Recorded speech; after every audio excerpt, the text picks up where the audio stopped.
Welcome back to Let's Play Risk of Rain, the Hundo. We are going to go in with Chef today. The only thing I need to do today is drown Whorls. So we're going to go in with Glass, Sacrifice, Command. I'm going to turn Origin off so His Majesty doesn't bother me while I'm looking for Whorls. We're going to play through... Oh, wait a minute. No, I need to turn down the difficulty. So... that is going to make the game easier, but primarily it's going to reduce the amount of time teleporter events take because we need to play to the 3rd level, and if we don't get the underwater version, the underwater catacombs, I'm going to reset, and that's my sad story. And we've already got our infusion for this run.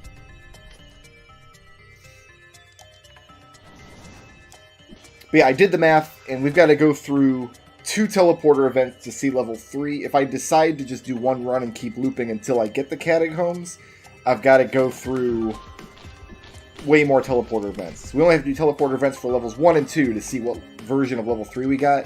We'd have to do the events for levels 3, 4, and 5, and then 1 and 2 again to see what level 3 we get on the loop. So this is just going to be faster. It's also going to be faster in terms of monsters won't be hassling us as much.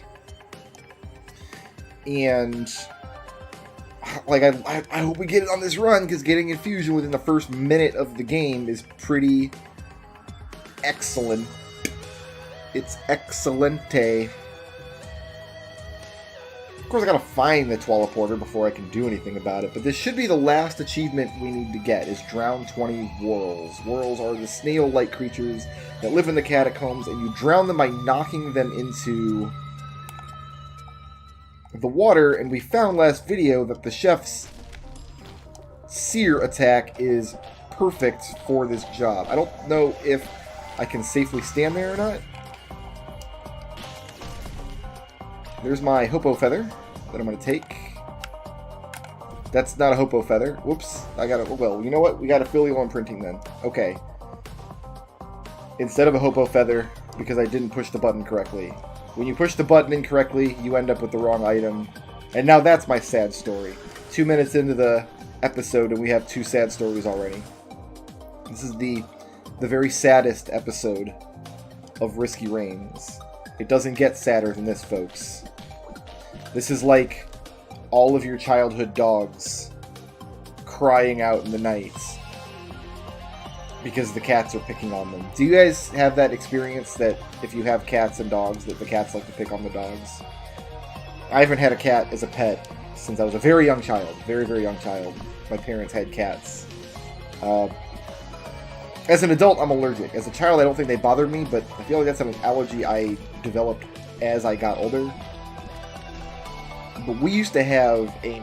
I don't even know what kind of dog she was. I'd have to ask my dear old mother. I'm not even sure that she knows. I think that she was just a mutt, like some kind of mutt. We're going to take... let's get more and more items going. But her name was Sam. And there's my Hoppo Feather. Cool. And we also had a cat. Sam was like a medium-sized dog. She was like 20 pounds or so. Maybe a little heavier. She definitely wasn't like the tiny, tiny dogs that I have now. Like Edgar and Rydia are...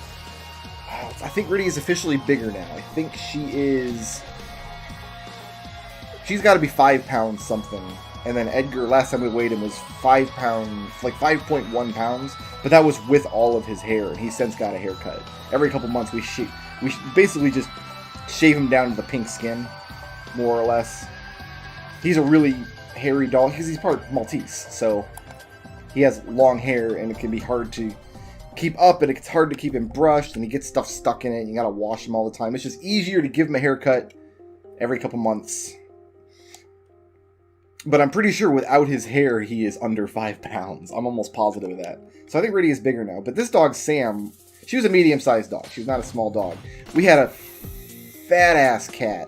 We had this monstrously fat cat named Tigger. And I want both of these. I want to get... Let's just...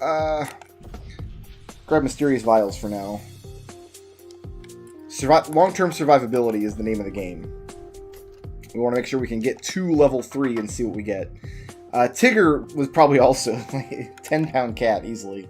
Thing was monstrous. He wasn't a big cat. He was just fat.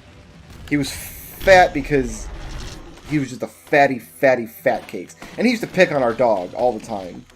Sam had an issue which I think was more common back in the day. I think it's less common now. But because now you have like the frontline treatments for fleas and stuff. Fleas are less of an issue, just kind of in general. But when you take a dog from one environment to another environment, they don't acclimate correctly, it can sometimes cause problems. And Sam's problem was the Florida heat just made her absolutely miserable. I'm going to take a syringe. I'm going to take a pair of boxing gloves here to further accentuate my knockback. Actually, my aunt had a dog named Peanuts. Not my wife, Peanuts, singular, but their dog's name was Peanuts, plural. And that's not why I call my wife that. That would be really mean. Hey, honey, I'm going to name you after a dog that died 20 years ago. Peanuts had really bad skin condition that developed after they moved to Florida from Ohio. And Sam was never quite that bad, but she was always clearly miserable in the summer months. This cat didn't care, because this cat was born in Florida. He's like, you know what? 117 degrees outside. Just, this is how we live here. This is how we do. But it tormented this dog, and this is the wrong level. So, back we go. Back we go to try again. So here's what the cat would do. Like, he wasn't one of those mean, hateful cats. The big meme with me is that I think all cats are mean and hateful, but not actually the case. The cat was very compassionate, so maybe it wasn't doing this thing on purpose, but like Sam would try to find the coolest spot to lay down. We had this big drafty house, and I don't think we didn't have central AC. Central AC like was a pipe dream for us at the time. I think we had a couple rooms that had like window units, and so a big house without functional air conditioning in Florida in the summer. And Sam would sprawl out on the wooden floor. We had the hardwood floors in some of the rooms in the house, out of the direct sunlight, and try to find a place where she just plopped down. That was when she was inside. She spent a lot of time outside as well. And what Tigger would do would be curl up right next to her with all of his just massive fatty cakes, feline body heat. And then Sam would try to retreat from Tigger. I remember watching this spectacle as a kid, 8, 9 years old, and was fascinated by this. Like, the cat, you're clearly making this dog uncomfortable, and yet here you are. At the time, obviously we didn't have a computer or anything, so Tigger did not have a keyboard to lay down on, and then by the time we did have computers, we didn't have cats anymore. My parents bought a house that they still live in, actually. It's still their house to this day. It's kind of on a main thoroughfare, like a main road. Not like a highway, but a relatively busy, it's a 4-lane road, 2 lanes either direction. It might be 3 lanes in one direction, actually, now that I think of it. And they were like, we're not going to have a cat in this house, because if we try to have a cat here, it's just going to get smushed immediately. In actual, that was always a fear growing up. So we moved into that house when I was in middle school. I was in 7th grade, I think. And a couple years after that, they got their Shih Tzu Maxwell. And that was the big fear, like, oh my god, this dog's going to run out the front door of the house and into that road. And I remember my mother, like, this bothered her intensely to the point where, like, she set up, like, a wooden gate in front of the front door, so we spent years having to step over this little wooden gate. In all actuality, Maxwell never had any inclination to go out that door. He didn't want... It was noisy out there, and it wasn't air conditioning. This house did have central AC, so it was always nice and comfortable inside. By the time they got their Chewini, Rudy, they was like, yeah, you know what, he's not going to go outside. We are still mindful when Peanut and I take our dogs over there. Edgar, it will never go out the door. He will. The only time he'll go out a door is if Peanut is walking towards the door. And then he'll only go outside so he can be at her feet a few seconds faster than would otherwise be possible. Rydia is a little explorer. So Rydia is good. She's had a couple of front yard adventures where our backyard, it's fenced in. It's not really a backyard. It's a front/side yard because we have a corner lot. So we don't really have a backyard. But it is fenced in with a chain link fence. And the gate of the fence it was improperly installed. Like, there's too much of a gap at the gate. And we moved into this house a couple of years ago. Is this the 9th Risk of Rain video in a row that I've spent talking about my dog? If you don't want to hear about my dog, I'm sorry, but I have no gameplay stuff to talk about. Just looking for the level we're going to. So it's dog stuff. It's dog stuff now. It's the dog let's play. Let's play dogs. Moving into this house, we were mindful that we're like, is Edgar gonna... Because he could easily slip out this little hole. Our little 5-pound dog will have no trouble. For the first few months, we wouldn't go outside unless we were also with him, and we'd monitor him. He had no... And to this day, he's got no interest in slipping out of the gate. He's never done it once. I'm pretty sure he knows he can because he's watched Rudy do it, my parents' dog, when he comes over. Loves to slip out the little hole and get out into the front yard. So when we got Rydia, we had the same problem. It's like, okay, so Rydia is a much more curious dog. She likes to get into everything she can. And sure enough, not the first time. When we first took her out into the yard, she didn't like being out in the yard. It was big and scary, and she was used to her little pen at the puppy store. But after a little while, you know, she'd follow Edgar out to the far corners of the yard. And after a while, she got a little more comfortable with it. And sure enough, we were out there one day, and she sees the little hole, and she knows she can fit through it, and so she tried to fit through it. Because in the house, that's what she likes to do. She likes to squeeze under and into everything she can get into. But we kind of trained her not to do that. You holler, you know, Rydia, no, don't do that. And the sound that we make is a loud, sharp clap whenever the dogs are doing something we don't want them to get their attention, just to activate the reptile part of their brain that's like, ooh, loud noise. So she knows to stay away from the hole, and she won't go through it now, usually. If there's something on the other side she sees, like a squirrel or like if she imagines like there's a ghost or something, I have no idea what she's seeing half the time. But she will go for the little hole, and I just clap and yell her name. Along our proper backyard, which is really just like a 3 or 4 foot wide cement slab out our sliding glass door, where we keep one of those like plastic sheds out there. We keep our grill in there and our hurricane paneling, which is just big sheets of plywood. Some other odds and ends are out there. My turkey fryer's out there and stuff. Magma worms for days today, though. Fine.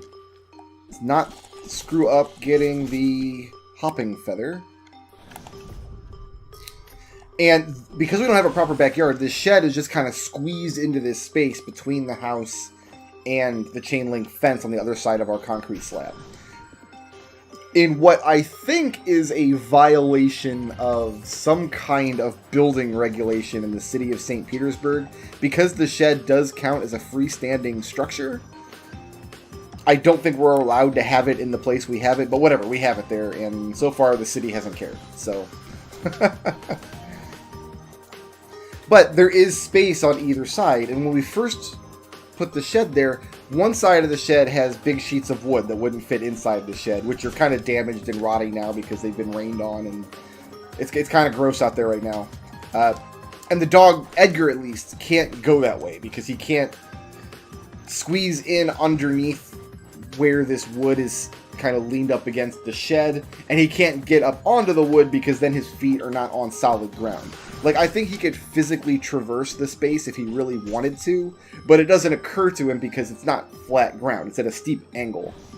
So yeah, he could probably squidge his way through there if he wanted to, but it's not something we were ever worried about. And Rydia doesn't go that way either. What Rydia has done is she will squeeze into this impossibly tiny space between the shed and the chain link fence that is overgrown with grass and weeds, and I'm sure is infested with snakes and bugs and all kinds of disgusting stuff. Can I get something not a use item out of one of my Captain's Wheel boxes, please? Anyway. It doesn't look like she can physically fit through that space now that she's getting bigger, now that she's a 5 or 6 pound dog. So here's the adventure we've been having. Is I'll go out there, and I'm still monitoring her when she goes out into the yard. We're going to just go with syringes for quick killing of everything else, because we don't want to take a lot of on damage or on kill items, because that will kill the whirls that we're trying to drown. So I still go out there and monitor her, but because I know she's less inclined to go for the hole in the gate, and we live pretty far from any kind of main road. Like, I'm not worried about her running off. If she does get through the hole in the gate, she realizes she's not in the yard anymore. She really just gets very confused. Like, she just kind of stands there looking around like she doesn't know what's going on. So, I still am out there with her, but, like, I'll come back in the house or I'll be switching out laundry. I'm not watching her 100% of the time she's in the yard. I'll peek my head around the corner. Can't do it. Can't do it. Once a minute or so while she's out there, just to make sure she's still in the yard. I did that a couple days ago, and she wasn't in the yard anymore. I'm like, oh, okay, that's interesting. Where is my dog? And sure enough, she's in the front yard. She's kind of standing there looking real confused, like, wait a minute. I've gone through the wardrobe, and now I'm in Narnia. And I just said her name, and she came back in through the gate. Okay, fair enough. So she's trying to go through that gate. So the next day, I was more mindful of it. I'm like, okay, I'm going to keep my eye on her, and we're going to make sure that she doesn't go through the gate. I'm not going to leave. I'm going to do all the laundry and stuff before I take the dogs out. There's a tier 3 item right there. I need to get permafrost, I think. I need to take permafrost here.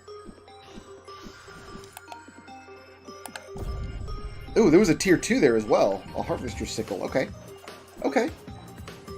That's not going to synergize really well with the build we're going here, because more critical hits will kill the whirls I'm trying to drown. But whatever you got to do, man. So, the next day, I do all my laundry and stuff, I do my chores, so I can just stay out there with her. I'm engaging with her, and I'm playing with her, throwing her ball back and forth. And it's time to go in. We've been out there for about 15 minutes. Edgar's kind of sick of being outside. He wants to go back in. He starts making for the door. So Rydia starts making for the door. We come around the side of the house. Sliding glass door still open because during the winter months we can just leave it open. We don't have our AC on, so it's fine. In fact, before we got Rydia, I would just leave the door open all day so Edgar can come in and out as he chooses, whatever he wants to do. Can't do that anymore, obviously, because we can't trust Rydia to go out in the yard.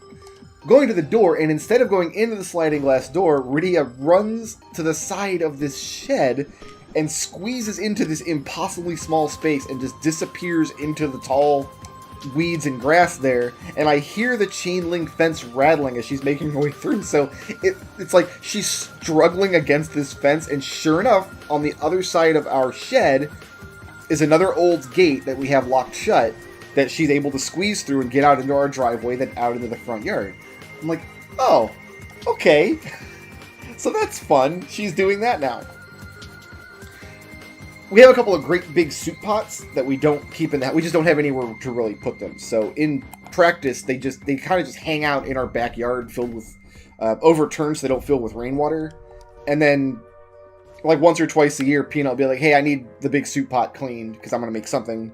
And then I'll just go outside with a hose, scrub it all out, then bring it inside and wash it really well with soap so she can use it for soup. We don't have anywhere to store it, so when the soup is done, I take it back out to the backyard, rinse it out real good, and then overturn it next to the shed. So, I tell Peanut these stories and how about Rydia's front yard adventure and how they are developing over time. Like, oh, she's getting out through the gate. Oh, newsflash, she's not getting out through the gate. She's getting out through the side of the fence.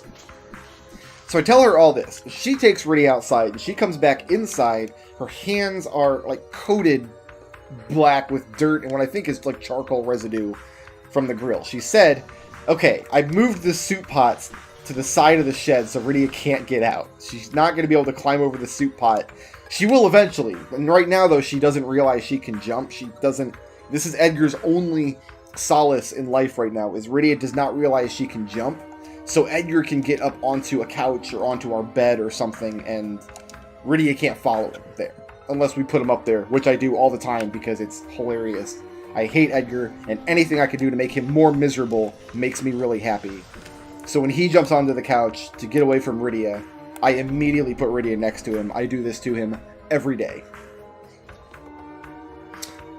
What was I talking about? She's going to be able to jump up over these soup pots eventually, but right now she can't. This is a good stopgap solution before we can get down to Home Depot and get the stuff we need to actually secure our fences against the dog getting out. So, the next day, because she's put this soup pot in place, I'm thinking this is a good idea. The next day I go out, and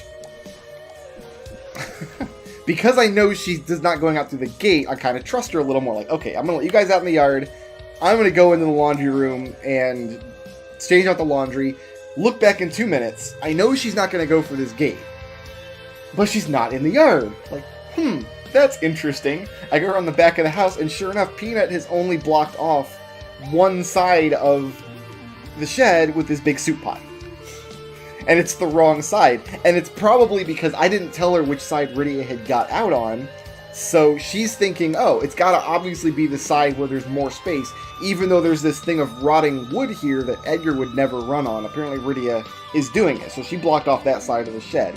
When really it's the other impossibly small section of this space that Rydia is getting out. So for the third day in a row, Rydia got out into the front yard because it was not properly blocked off. I don't know where my teleporter is. I think I'm man enough to admit that, at least. I like these syringes I'm getting, though. So what we're going to have to do is go to Home Depot and get something to block up these spaces. We can't afford to put in a new fence. Like, that's not going to happen anytime soon. Have I been way up top yet? Have I got all the way across the top? I feel like this level is the hardest to find the teleporter on out of every stage in the game. Because there's no really efficient way to check every section of the level on one pass. So whatever, we'll just do another lap. Once we get all that set up, Rydia will be able to go out into the yard and she'll be able to go out unsupervised the way Edgar has for years. Maybe, because here's the new development. Is we've noticed a section of next to our fence where next to our neighbor's yard where our cement slab ends and our actual yard begins. Our yard is really spotty. It doesn't have the best grass in it. It's really kind of uneven. Kind of a gross little yard area, all things considered. But hey, you know what? It's ours. And we're not outside people anyway, so it's just an empty yard. There's nothing out there. We have no lawn furniture. It's just our AC unit is out there, and that's kind of it. Just this big, big empty yard. Rydia has found a patch with very little grass by the chain link fence that she has started to dig up. So she, right now, I think it's just, I've dug myself this little divot that I can lay down in and be comfortable. That's what she's done so far. But after we shore up these gates and she can no longer get through the gates, I'm betting she'll figure out, oh, I can dig under this fence eventually. And that will be a fun day for the whole family. Like, again, she's not trying to escape. Like, she's not going to run away. Once she actually gets out into the front yard, she just gets really confused. But that confusion is not going to last forever. Like, the day's going to come where she's going to be like, oh, you know, it's just the front yard. It's not that big of a deal. There's a squirrel in the neighbor's yard. And now suddenly we have a problem. Where is this teleporter? I already have a problem. I'm checking the middle lane now. Did I not check the top left area up there, maybe?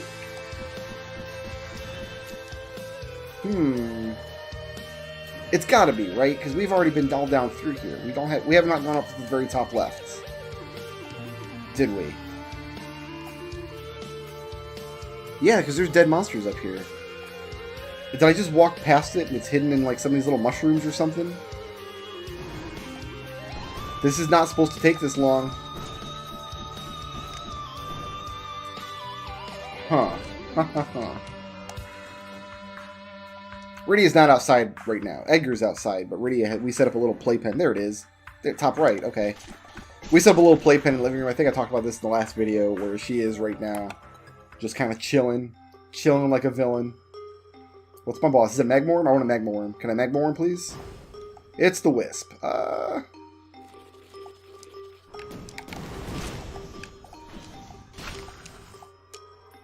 don't want to get spat on.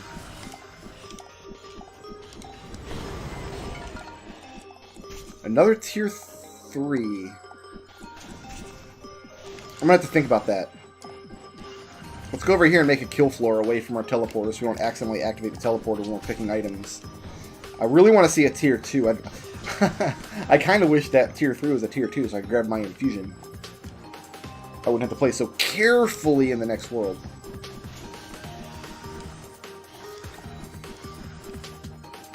I want to talk about embarrassing, like, guilty pleasure games a little bit, because I have some that I go back to now and again. I've been playing a lot of Diablo 3. Season 16 of Diablo 3 started a few weeks ago, and I took the opportunity to finally play through as a Necromancer, which, you know, it was fun for a while. I got the Paragon, I think, 240 or so, and decided, yeah, that was enough Diablo 3 for a while. But this past week, to my immortal and undying shame, kids, I have started clicking the cookie again. I'm clicking the cookie. In fact, before I sat down to record, I had to turn on my golden switch and freeze my farms and minimize my web browser on that computer so I was not tempted to click the cookie during this recording. The setup of my office is such that while I'm at my gaming PC playing whatever it is on my TV, because I have a wireless mouse, I could literally take my wireless mouse, put it on my desk in front of my TV, and control Cookie Clicker on my work PC on entirely the other side of the room. And I have done this repeatedly, many, many times. We're going to go with... I'm going to alternate between these and Mysterious Vials. That's not either of those things. I don't know how I ended up with that, but okay. I guess... Well, you know what? That'll go kind of well with the one Harvester Scythe we have. I did that on purpose. That was on purpose. It was on purpose, and you can't convince me otherwise. Tier 2? No, Tier 1. Okay. I just want to get some healing just in the case I take a hit somewhere. As far as Tier 3s go, I guess the hit list. Well... No, the hit list will kill things too fast. It doesn't, you know what, I'm just going with the hit list.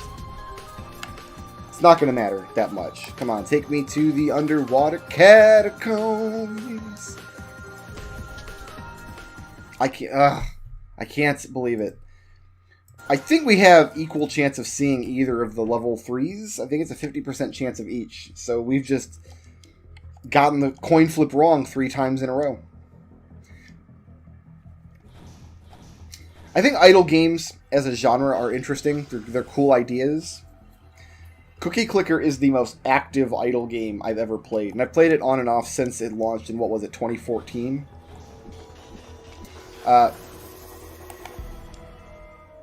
He keeps updating it with, like, new stuff. And the problem is, like, oh, Cookie Clicker's got, like, new buildings and stuff, or new gameplay modes or whatever. And it's not just I want to pop in and play with the new gameplay mode, so I just load up my save and play with it. Because my question is always, well, because after you play Cookie Clicker, even if for just a couple of days, I've only been on this run for not even a week yet, and I'm making septillions of cookies. I'm working my way through the septillions right now. It's like, I always want to know, how does the new feature kind of integrate with a base game without hundreds of thousands of levels of prestige and all these upgrades and everything. So I always start over from scratch whenever I start Cookie Clicker again, which is what I did this week. And I'm already at septillions of cookies. And I'll give an example of a way that this works really badly, because I don't think that... Orteal, the man who develops Cookie Clicker, puts any thought into this. I think he just adds new features that he thinks sound cool. And I don't think most of the player base cares much about how they integrate with the actual game. I think they just like having a new facet of the game to click and to tweak and to theory craft and to make spreadsheets about and all that good stuff. And I think that shows. And I'll give an example. Back when the game was new, he started doing seasonal updates. Like for Christmas time, it was a Christmas update. And for a while, the few weeks around Christmas time, you had all these upgrades and reindeers would hop across the screen. And it became an integral part of the game. So he couldn't just make it not Christmas time because it was so integral to how people were enjoying the game. And he couldn't make it like only a yearly thing because it was entirely possible that you'd have people come to the game and play for 6 months in the middle of the year and never see Christmas time. So he added a button to make it Christmas time in the game for 24 hours. It's expensive. It costs like a quadrillion cookies or something. But for 24 hours, it has all of the upgrades that you can get during the Christmas event. And then eventually he made other holidays. There's a Halloween one. There is an April Fool's one. There is an Easter one. I think it's just the 4. You switch back and forth. So eventually he made it so you could make it any holiday you want. Whenever you want. So the most efficient way to play the game that people have found, I don't know why I'm trying to kill this jabroni all the way over here, is there's stuff to unlock in each holiday, permanent upgrades. So you make it each holiday just long enough to get those upgrades, and then you just leave it in Christmas, because that's the most cookies per second on average, because you get more like bonus cookies that appear on screen in the shape of reindeer. Okay. So here's the problem, is to get to that seasonal switcher in the game, you have to spend 1,000 levels of what's called heavenly chips, which you get by cashing in prestige. The way this works is there's a button you can push to start the game over. Not from scratch. You start over with any permanent upgrades that you've taken, and I didn't want a goat hoof, but I guess we have one. That's fine. Every time you start over, you get a permanent bonus to your CPS, your cookies per second. That's how it works. So it's part of the game, is doing this legacy, starting over. And you reach a point where, within the first seconds of your next run, even though you're quote-unquote starting over, you will be at billions and billions of cookies per second, no matter what you do, just because of how the math works in the game. So here's the problem. It takes a considerable amount of time, probably your first 2 or 3 days playing, to get enough of these heavenly chips through restarting to be able to afford the seasonal switcher to begin with. And then once you get the seasonal switcher, it's quadrillions of cookies to make use of it. And then once you actually get in, the upgrades are pretty good, but you burn through all of them instantly. The way that the Christmas thing works is you evolve Santa Claus from a little test tube with a Santa hat on it all the way up to this like eldritch nightmare. And the first time I played the game during the Christmas season, this was really a fun little thing, because it was a couple of hours in between little Santa upgrades. And you're like, oh, what's the next one going to look like? However, just to get to the test tube now is so much investment that by the time you've unlocked it and open up the little Santa Claus test tube, please take me under the sea. I want to see Sebastian the Crab. That's 4 in a row now that we've botched. Let's try again. By the time you get the little test tube, it's going to be trivial for any player to just click, click, click, click, click all the way through all of the Santa Claus upgrades. And then every time you upgrade Santa Claus, you get another upgrade you can buy, so you'll just have all of those instantly. So what you lose is any sense of progression through the Christmas event. It's always just going to be instant, except for those rare players that just happen to start their run at Christmas time. Which I'm sure some people do, but... And it's the same for the other holidays as well. Each holiday does have randomly appearing upgrades, so you do have to spend some time in each holiday until you get all the random drops. But even that only takes... It's not very long. It's not a huge time investment. There's one holiday that doesn't have any random drops, so as far as I know, there's no reason to go to it. I'm gonna get Colossi if I stay up there. So let's go down here. Can I just hit him in the forehead? I sure can. There's my infusion. Nice. So I don't have any illusion that the game's developer actually puts any thought into, oh, this is how this system is going to interact with a brand new save file that somebody's starting from scratch without any prestige or anything. And I think most of the player base, I don't know most. I know most of the actual active community, like the r/cookie clicker subreddit and whatnot, have just been playing the game for years and just leave it idle most of the time, which is a good way to play it. But I always want to see how these interactions work. Last year he started adding in new little mini games for the various buildings. Like if you build temples, you can have like a little cookie pantheon that you can set, and every god has their own benefits and drawbacks that kind of augment the way you like to play the game. If you play it as just an idle game, you're going to want this god because he gives just a passive buff. But if you play the game actively, like I do a lot of the time, you're going to want this other god because then you can actively click certain places to get much, much bigger buffs. Like the god that I use is Godzarmak. And Godzarmak gives you a 10-second buff every time you sell a building that gives you plus 1% clicking power when you click the big cookie per building that you sell. And that's a lot of jargon, but here's what it means. In Cookie Clicker, you don't actually click the big cookie to get most of your cookies. Most of it's automatic. That's what makes it an idle game. That's how you have a cookies per second stat, is all of your buildings are generating cookies automatically. And there are more and more powerful buildings as you go, and more upgrades you can buy as you go, and obviously your prestige from your restarts also gives you cookies per second. Clicking the cookie is basically pointless unless you use a third-party auto-clicker. Like, there's stuff out there that, oh, click the cookie 250 times per second, I think is the one that I used back in the day. I don't use auto-clickers anymore just because it ruins everything about the game's progression. There's absolutely no sense of progressing at all if you use a big auto-clicker. But after the first maybe 10 or 15 minutes of gameplay, actually clicking the big cookie is not your main source of income. Okay. Remember that time Brickroad spent a whole hour talking about his dogs and Cookie Clicker? It was the worst day of my life. So there are upgrades that make clicking better. One of them is called the Click Frenzy.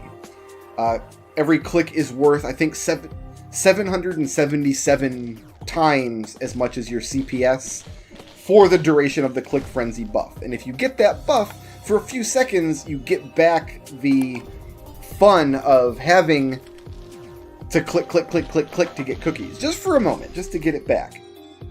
Eventually, you can unlock the ability to have two buffs at once that kind of stack, they overlap. So you get a buff called the Frenzy, which gives you just a passive 7 times CPS for the duration of the Frenzy, which is about 2 minutes. And then before that Frenzy runs out, you can get another buff, which, if it's another Frenzy, it just adds on to the time and keep the timer going. So you can go for an hour or more easily without ever leaving Frenzy if you're clicking these little buff cookies that pop up. But if you get the Click Frenzy while you're already in the Frenzy, the 777 multiplier from the Click Frenzy also benefits from the 7 times multiplier from your Frenzy. So it's like getting 7 Click Frenzies stacked on top of each other. And that is an enormous amount of cookies. And you can make that happen fairly regularly if you're stacking up these buffs, which you ought to be doing if you're playing actively. So what Godzarmak does, because it gives you a plus 1% click bonus per building sold, after you play the game and get a little bit of prestige going, after an hour, in the 10 seconds that Godzarmak is active when you sell a building, you can very quickly sell 400 buildings. I think actually I'm selling 800, I think. You lose the CPS from those buildings, but the CPS from those buildings doesn't matter for that duration, because now, if I get the Frenzy, Click Frenzy, I get the 7 times from the Frenzy, the 777 from the Click Frenzy, and then the 800 on top of that from Godzermach, which is several days worth of just passive CPS. That's an indication of how deep this rabbit hole can go if you actively play Cookie Clicker, and it's part of why I enjoy going back to it every so often, because building up little strategies like that that aren't completely obvious at first does give the game a little charm that I think a lot of idle games don't have. I think the newest upgrade he added that I'm aware of is called Heralds, where he has a Patreon setup. I also have a Patreon setup. You should go click it and check it out. It's in the description. And I haven't looked at his Patreon, and I'm not going to give Orteal any money. I like Cookie Clicker, but I don't like it that much to pay for it. But yeah, I wanted to go down here. That's where I wanted to be. His highest tier patron level gives plus 1% CPS to all players, up to a maximum of, I think, 100. And right now, I'm getting a 41% CPS buff, just blanket buff, because there are 41 people that, whatever his highest Patreon level is, are giving him that much money. I mean, it's not that he doesn't deserve it. I'm sure he works on Cookie Clicker very, very hard. Like, it's his job, and I love that we live in a world where people can do stuff like that for a living. I love that Cookie Clicker has a little fun community around it, and I'm glad that he's getting paid. I really am. I'm glad that that's his job. Please take me under the sea. Please. Please. I can't believe it. We're so unlucky right now. I cannot even handle it. And hey, if your priorities are such that you feel you can give the Cookie Clicker guy some money because you enjoy his game, I wonder how many people, though, and this has got to be why he set it up, the Heralds, this way. How many people are at that highest level of Patreon, on Orteal's Patreon, just because they know that their monthly pledge will give them personally a plus 1% buff that they cannot get any other way. You know what I mean? Like, how many people are like, hey man, I can get plus 1%. All I gotta do is spend real money on it. I'm sure at least a few people are doing that. I'm sure some people are just like, hey man, I really dig your work and I want to give you some dollars. But there's gotta be a couple people who are just like, I could get plus 1 CPS right now if I give this dude some fun bucks. So, I'm clicking the cookie. Not literally right now, but I have been this week. And that'll probably last for a few weeks until I've played with all the new features that weren't there last year when I played it last time. And then I'll be done. And then I'll be done clicking the cookie. And I'll probably put out a funny tweet about it when I'm done. Like, I'm free from Cookie Clicker again. I've climbed out of the cookie mines. But all I'll do is replace it with some other guilty pleasure game that's not good for me. Like a... So, I'll find like a Puyo Puyo clone on my phone or something and play 400 levels of it. Or...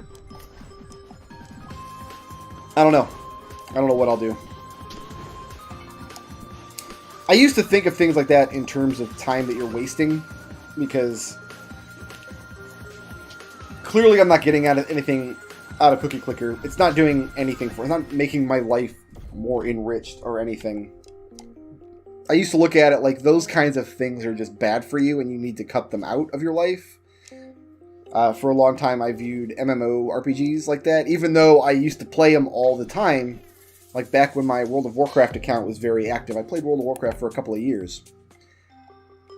And I had a lot of moments where I was like, oh, I'm going to log into World of Warcraft, but should I really log into World of Warcraft? Is that what I should be doing today?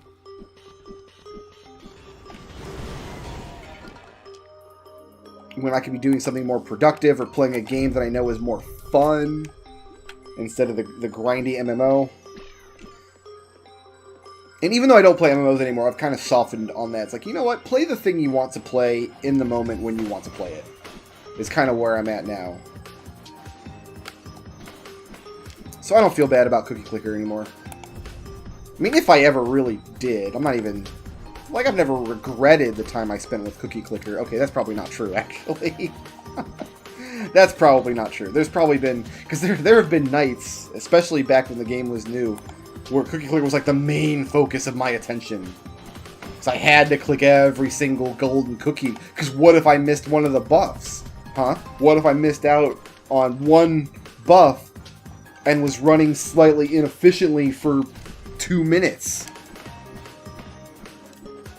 In fact, in the deepest recesses of my shame, I had Cookie Clicker open in one, not even in one window, on one computer, because I couldn't bear to accidentally be in the wrong tab, you know, when the thing hit. So I had Cookie Clicker running on my laptop, and then on my work machine,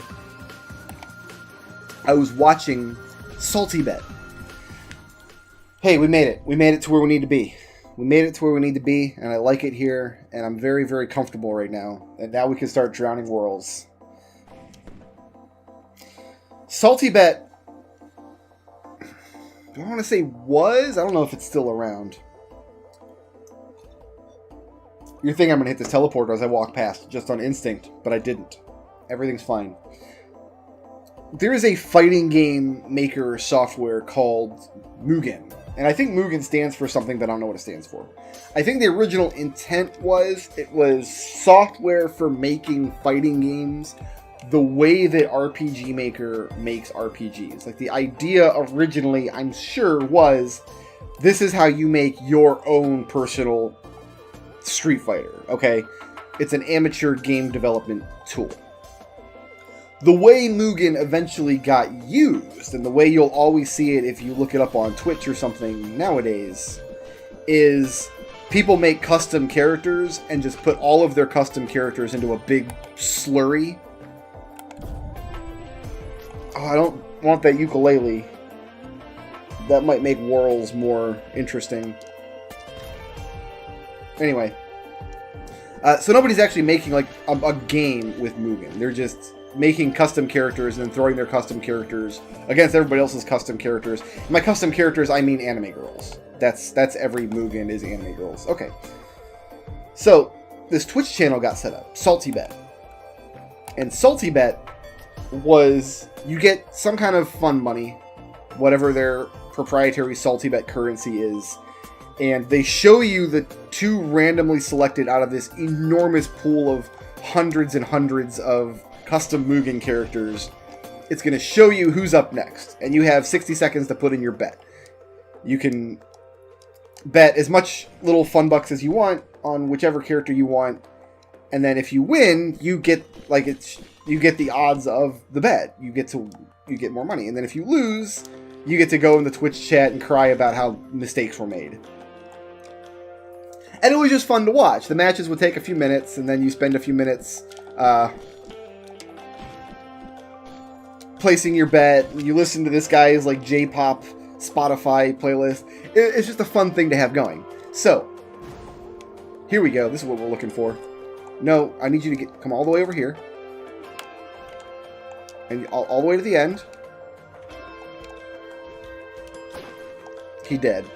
I need more knockback. I need to get a level 2 and get boxing gloves, I think. Will help. But that's the idea. That's what we're going to want to be doing here. Maybe this box here is a level 2. So, he also had his, like, Patreon set up. Because, you know, he's got to make bank, too. It was a relatively popular Twitch channel at the time. This was going back to 2014. I have no idea if Salty Bet's even still a thing. But what you could do is, for, like, a $5 donation or whatever, he gave you access to a spreadsheet, the win-loss ratios of every character in the directory versus every other character. And I was like, okay, so for $5, I can get access to this and then look at it before each match and only bet on whoever has the best ratio. So I got into this feedback loop where, okay, I had a cookie clicker on one window and Salty Bet on the other, and I was winning both of these games because you can't ever really lose cookie clicker. The only way you can lose is by not clicking the golden cookies when they show up, which I was doing religiously. And then Salty Bet I wasn't losing either because every bet I was making, I think I got into a thing where I would bet half of my money on whoever had the better chance of winning. And there was a couple nights where hours were spent doing nothing else but Salty Bet in one window and Cookie Clicker in the other window. So I'm not proud of that. Okay. And I don't make Cookie Clicker my main. Yeah, go ahead and drown yourself. You're not even a Whirl, nerd. I don't even know where the Whirls are right now. I do have a personal rule that Cookie Clicker is not the only thing I'm doing, except for a small block of time right after I cash in my legacy, right after I start a new run. This guy here, I want you over here.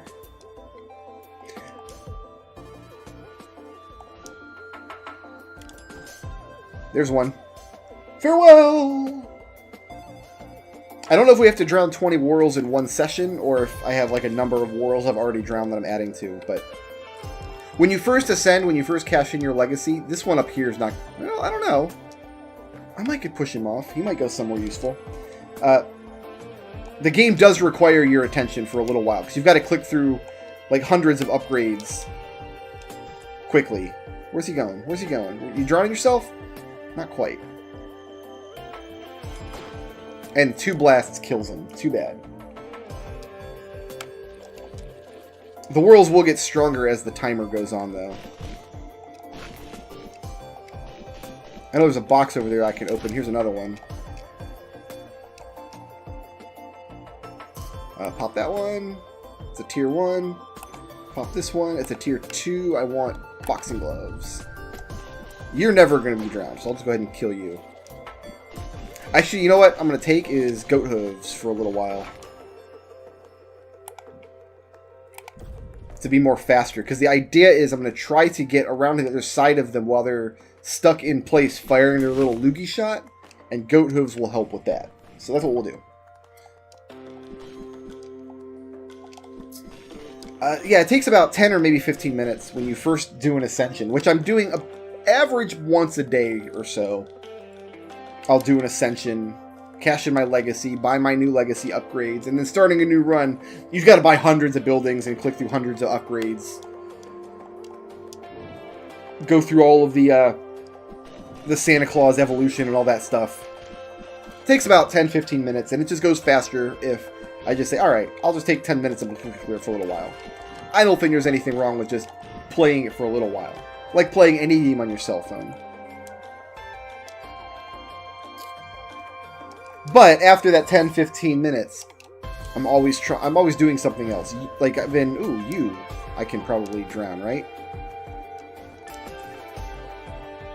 No! You nerd. Well, okay. Your friend here, though.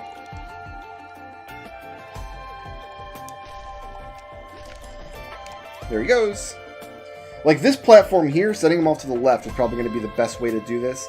At least until we get up at the difficulty and they start generating either elites or generating with more hit points.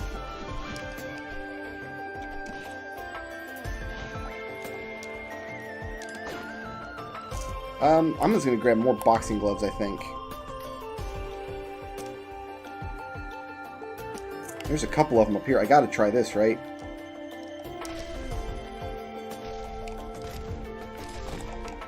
Yeah, there we go. Boxing gloves is sending them further and further away now. I'm going to grab leeching seed now to make sure I don't die while we're doing this. Because we're going to have to take some risks at some point. I want to make sure that those risks are as well calculated as they can possibly be.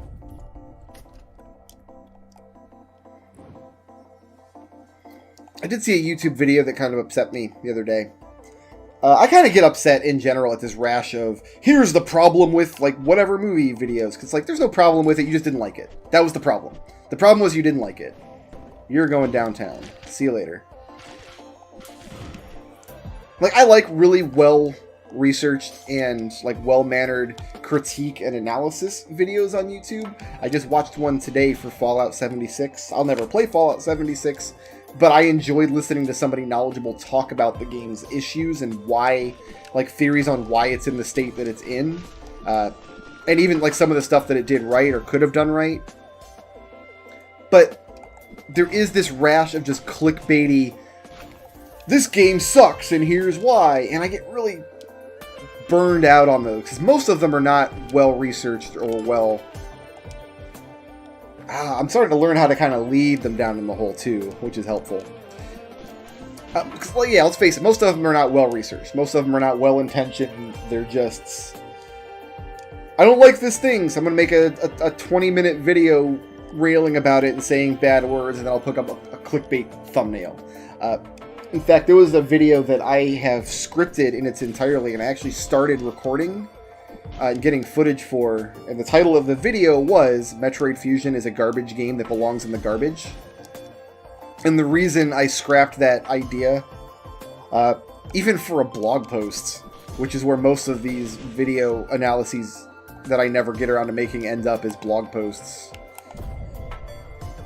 is because, you know what, the internet already has enough of these videos. Maybe someday, when I can really take the time to go into great detail of Metroid Fusion and not frame it in that way, maybe I'll do it, but I saw a video that was just, why Super Mario Run failed. And I'm like, did it though? Did it fail? Are you just mad because you're a Nintendo fanboy and it's not on Switch? Is that what you're mad about? Is all cell phone games are bad? Is that... I didn't watch the video, and then I'm not going to, because as far as I know, it was a financial success for Nintendo, and the game is really fun.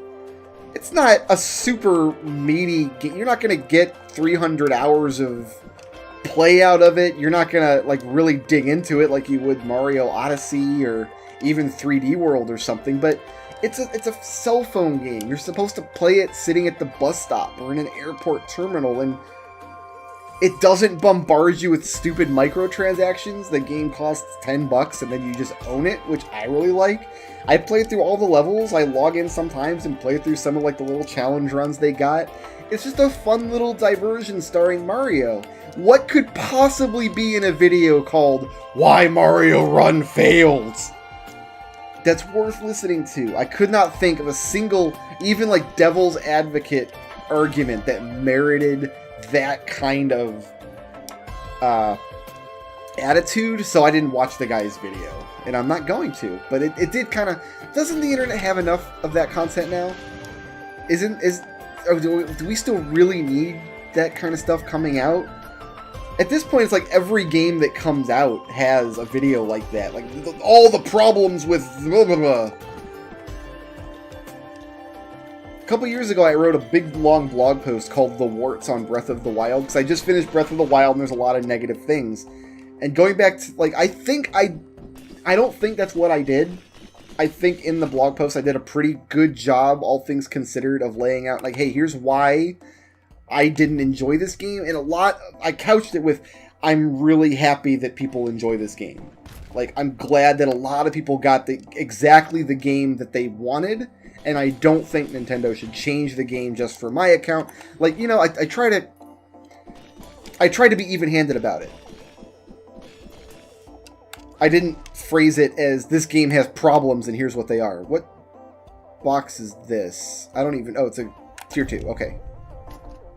I haven't seen a Whirl in a minute. I'm ready to see one now. Even my cleavers can knock them. Maybe that's what I'll do on these ledges here. If I get a Whirl just standing, throw a cleaver. Because that does less damage than my flambe attack. Because that's how I feel about games that I really hate. Especially games that I didn't enjoy that have huge fan bases. Like Breath of the Wild. And again, I actually did enjoy Breath of the Wild quite a lot, to the point that when I do get my Switch, probably later this year, that's going to be one of the first games I buy for it. I intend to I intend to buy Breath of the Wild, and just so I can have my own copy. When I played it a couple years ago, I actually borrowed a buddy's copy for PS2. PS2? Yeah, you know what? That's what I did. I played Breath of the Wild for PS2, is what I did. Yep, that's what I meant to say. There's a world. There's another one, but we can't do anything with that one. Okay, we're going to go up here. There we go. There's a buddy.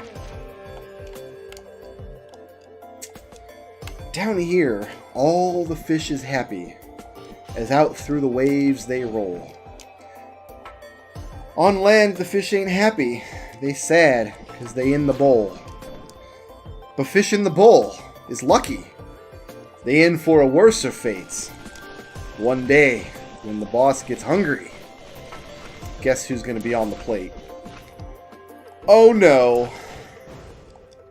Under the sea. I'm going to grab a hit list. I'm not going to grab a hit list. I'm going to grab something stupid. I'm going to grab a photon jetpack, which is something I would never take typically, but whatever. I need to get over here. If I keep going over there looking for items, the worlds will not show up correctly. When I play a game that I think Breath of the Wild is a deeply flawed game, to the point where if I go back now and read reviews of the game when it was new, it kind of flabbergasts me that anybody could give this game a perfect score. I think it's 10 out of 10 or whatever. However, I acknowledge that those people exist and that their opinions are as valid as my own, and to them, Breath of the Wild is a masterpiece, and I don't want a world with fewer masterpieces in it. I don't want Nintendo to change the game to be something I want if that means that somebody else doesn't get the game that they want, even though I do suspect a lot of these Nintendo fanboys don't really know what they want outside of Zelda. Like, any Zelda game will be 10 out of 10 for them. That's kind of outside the scope of this discussion. Really? We're taking... You know what? Repulsion armor. We'll just take that. And another goat hoof. Like, I'm not going to lose this run, but... I do suspect that a lot of Zelda's fan base, Breath of the Wild in particular, enjoys games on a shallower level than I did. And if Nintendo had made the version of Breath of the Wild that I would have thought was a masterpiece, they still would have thought it was a masterpiece just because it's Zelda. I do have that suspicion. I don't know if it's accurate or not. I really think very highly of myself and my own opinions, obviously. Oh, no, he's dead, okay. He landed on the safety platform. But I don't want anybody that really enjoys a game to not have that game, if that makes sense. Let's put it another way. Let's say every game that I enjoyed in the format that it's in, say something like Return of the Obra Dinn, which I played and loved. I have a full walkthrough on the game on my channel. You can go search for it on my channel page. It's a full walkthrough showing all the solutions in the game. Highly recommend you watch it if... I mean, it's a spoiler video, obviously. It spoils everything. But if you've played the game and didn't find everything, it's a good watch. Or if you just don't care about the spoilers, still a fun watch. Recommended. Anyway, I really loved Return of the Obra Dinn. It's not a game that everybody's going to love. And I can think of a lot of types of people who would be like, you will go down a hole, though. There you go. See you later. Because he's an elite. The elites are going to be really easy to knock down because they got way more health.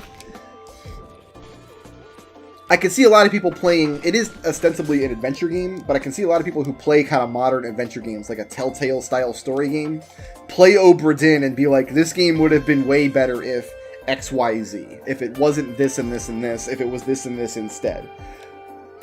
I feel like if I argue Nintendo should change Breath of the Wild to be something I want it to be, that gives somebody else the right to say, I think Lucas Pope should change Return of the Obra Dinn to be something Brickroad doesn't want it to be. Does that make sense?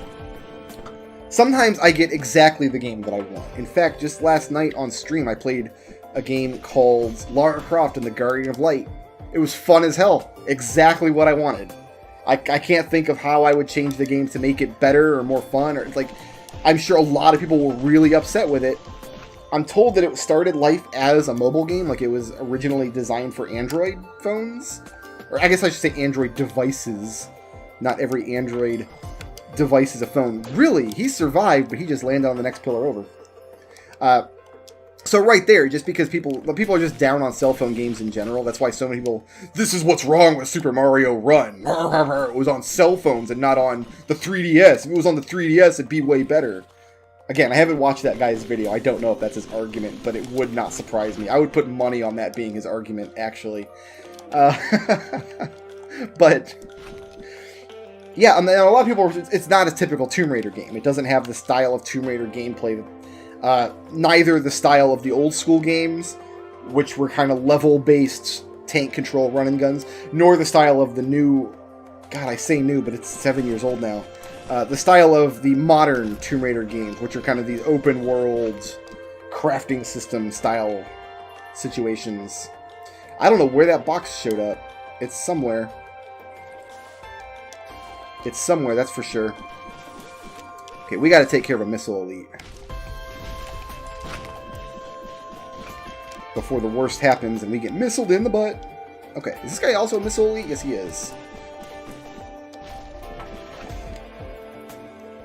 I wouldn't want... Like, I'm sure I could Google right now a bad review of Lara Croft and the Guardian of Light and see people saying, it's not a standard Tomb Raider game, and it's also on phones, and so it's bad. That person would have preferred them to make a standard Tomb Raider game, but if they had, I would have been deprived Guardian of Light. Please. There you go. Okay, so they're starting to be able to survive 2 blasts. So this may go a little faster now. We gotta take care of a missile elite up top. As soon as I grab this Guathoof. So I feel that way about Zelda. I also feel that way about Mario Run. So it's like, yeah, I'm sure you would have preferred to have a brand new, fully featured Mario game on the 3DS. But isn't there enough space in the world to have just a Mario auto runner where you just bounce on monsters and do like time trials? Like, isn't that concept fun enough to exist? How come every Mario game has to be the standard Mario genre, you know? Why can't we have the Mario auto runner? Why does there... This is the problem with Super Mario Run. I do hope that the next Zelda game is going to be more like Ocarina of Time. In fact, I hope they take Breath of the Wild's open world and Ocarina of Time's structured dungeon and puzzle content and find a way to integrate these two things together. Because that would be phenomenal for me. And I suspect most Zelda fanboys would also think it's phenomenal. I don't think anybody would be like, I want to go back to the shrines that suck. But yeah, I'm seeing more and more of these videos pop up on my recommended videos feed. Almost never in my subscribed videos. If I do find like an old vestigial channel that I've subscribed to that puts up this kind of content, I unsubscribe. I don't want to listen to it. I don't want to hear your rant about how some game you played wasn't the best game ever, and that means it's the worst game ever. Like, I guess Super Smash Bros. Ultimate just put out their first content patch? Not content patch, like balance patch. They did some balance issues. And I already have seen videos that have been like, they've ruined the game forever. Ah! Like, come, dude, really? That's the attitude you want to take? I also do very grudgingly feel that way about Metroid Fusion. I guess I'll talk about Metroid Fusion a little bit, because I did mention it in one of, I don't even know what video, some other video that I put up recently. I must have mentioned Metroid Fusion because I got a comment that said, why do you hate Metroid Fusion? And then I just replied to it and said, because it is a bad video game. Because I didn't want to deal with it otherwise. Hey, I can get 2 guys, got a 2 for going right here.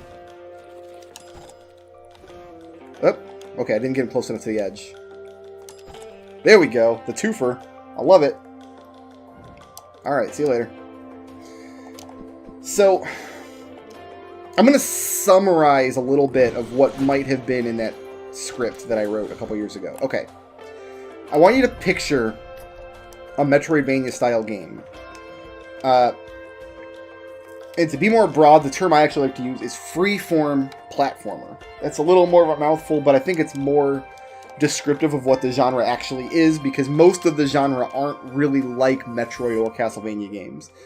Like, I look at something like Ori and the Blind Forest, and I don't see that as a Metroid or a Castlevania games. The reason that term was coined was because those two specific series of games are so similar to each other. So anyway, freeform platformers.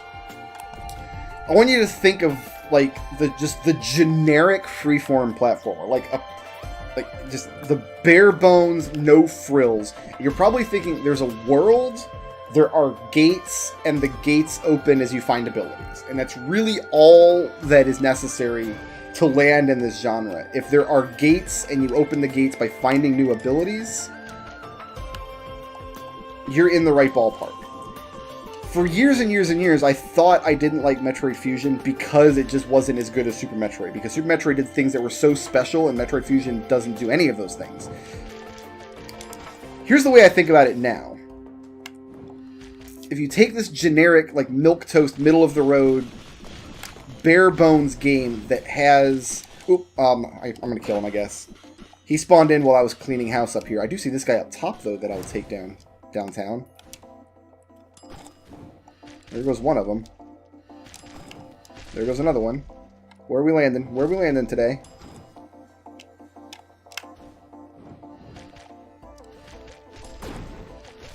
Really? I didn't get him?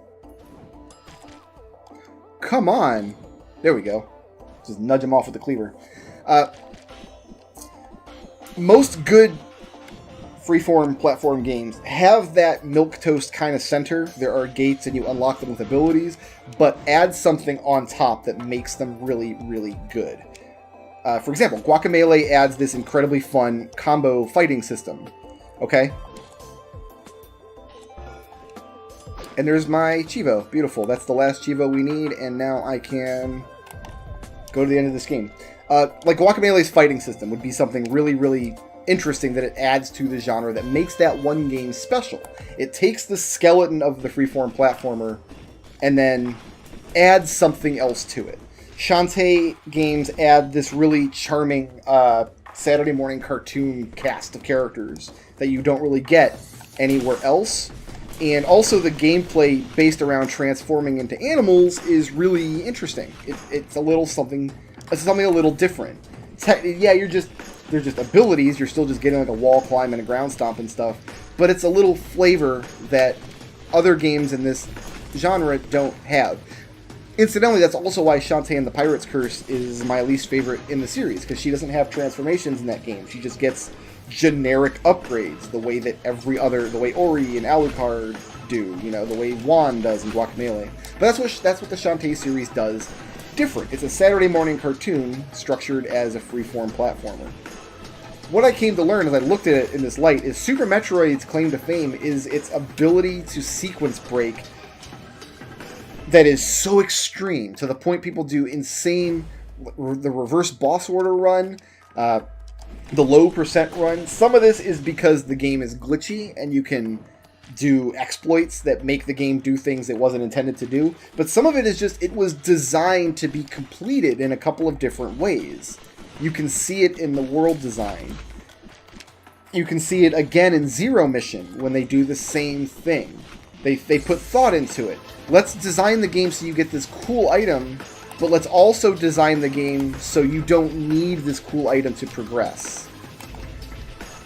That's what Super Metroid does different, and that's how I came to think about it eventually, because it's not that Super Metroid is this unassailable, perfect video game that nobody else could ever hope to match. It's that it does this one unique thing in a way that other games don't. So then the question isn't, is Metroid Fusion as good as Super? Because it's not. It's just not. But the question becomes, what is Metroid Fusion's specialty? What is the skin that it puts over this skeleton of the freeform platformer game?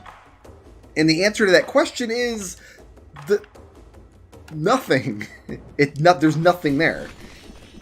The unskippable super linear story is about the only thing that game has going for it outside of just there are gates and you unlock the gates with abilities.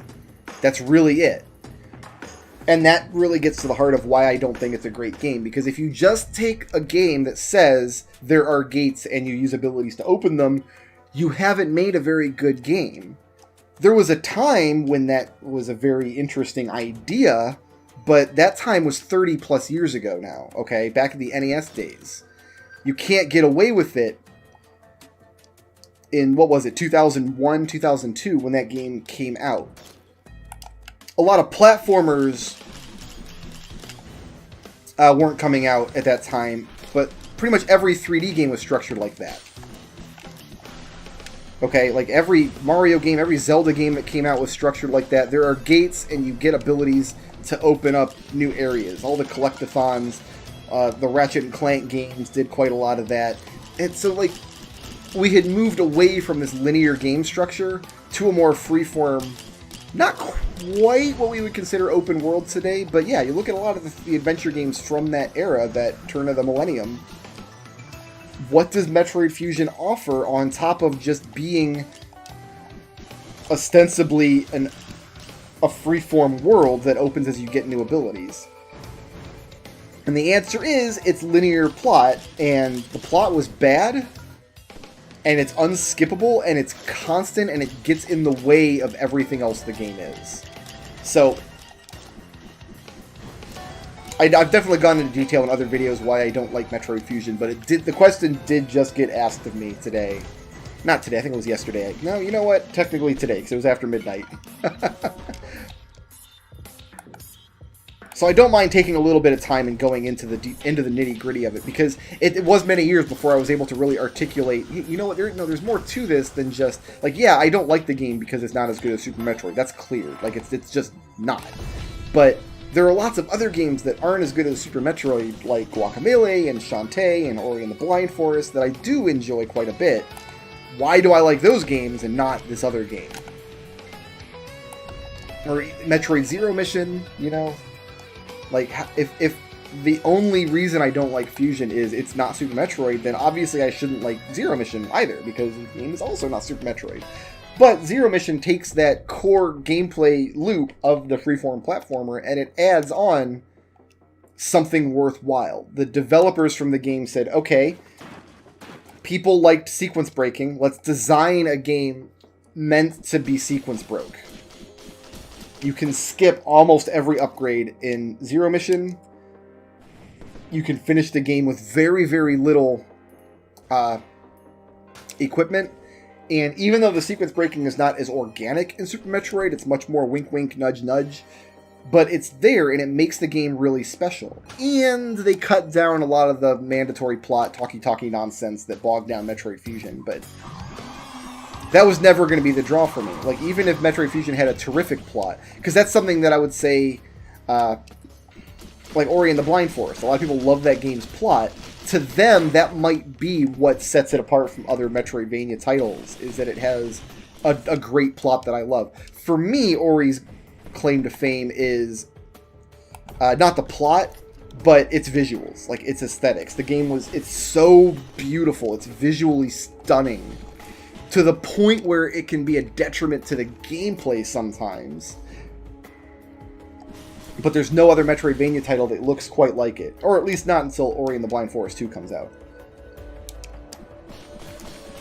So yeah, Metroid Fusion is a bad game because it takes the core tenets of its genre and doesn't do anything special with them. And even in 2001 or 2, or whenever the game came out, even then, 20 years ago now, I think we should have expected more from it. If nothing else, everything else being equal, like Metroid Prime came out at the same time, and that game's phenomenal. I can take, you know what, I'm going to take auto-target missiles for days. Those help with Providence quite a bit. I'm going to take them here too. The on-kill items aren't going to help anymore because pretty much all we have left in the game is Providence, really. I'm going to take Should we take a worm? Yeah, let's take some worms. Why not? That's not dependent on getting a kill or anything, so... Alright, on to the contact light.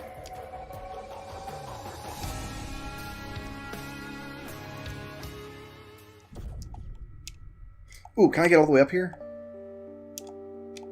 Nope, not even close. Okay. I should have grabbed one more Hopo Feather. To be sure I could get out of this room. I think with one more I could have done it. Because in the time it takes me to replenish 2 jumps...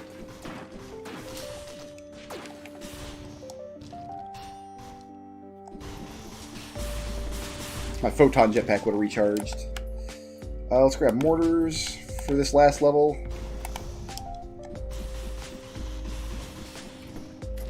And again, if you love Metroid Fusion, if this is a great game, if you really enjoy it, I'm happy that the game exists in the state that you want to play it in. But I'm even happier that in the years since, developers that make that style of game have gravitated more towards my tastes than yours. I'm glad that that genre isn't mostly dominated by Metroid Fusion style freeform platformer games. I mean, I'm glad there's all kinds of styles. I'm glad that there's lots and lots of different ways to enjoy this genre. In fact, I got Guacamelee 2 that I haven't played yet that I'm going to look forward to. We got Ori and the Blind Forest 2 coming out. I've been meaning to go back to Axiom Verge at some point, which I loved a lot.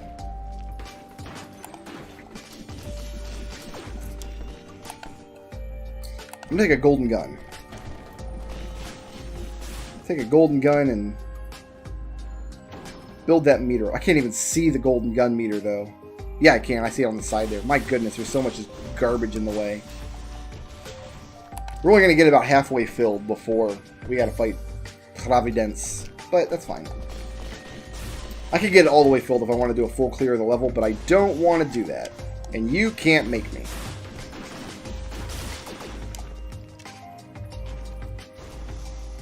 It's actually hard for me to think of other examples of that same logic. Like, are there other games out there, like game series, where like somebody just makes the most generic possible? I mean, I guess first-person shooters have a lot of examples of that, kind of like all the time. Like every year when the next Call of Duty game comes out. Like, it's easy for me to say that every Call of Duty game is just generic, but I'm not a connoisseur of Call of Duty games. Maybe I just don't understand their intricacies, as it were. Oh yeah, no, we're mopping him up.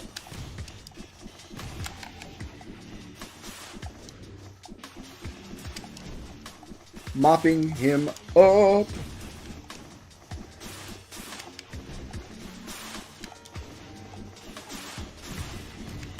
Excuse you.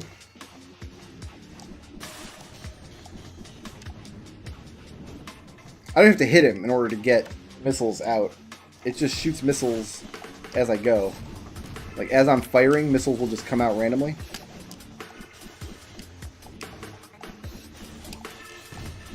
And we're putting the leech on him. And the leeches are fun.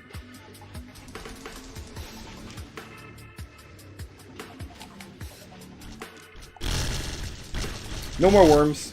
That's it for worms. Or, oh no, there are still worms. Oh, I didn't kill the worms. My goodness, I'm slipping in my old age.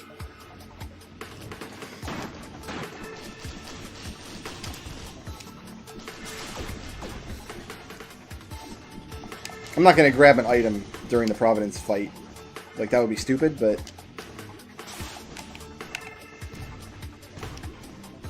Okay, let's regenerate some health here. Let's be safe about this. Let's at least wait for the Guardian Heart to come back.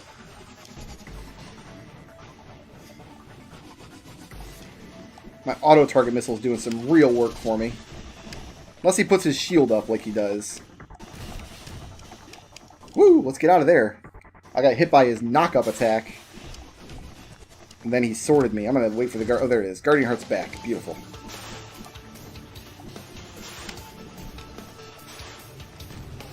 This should be about the end of the fight.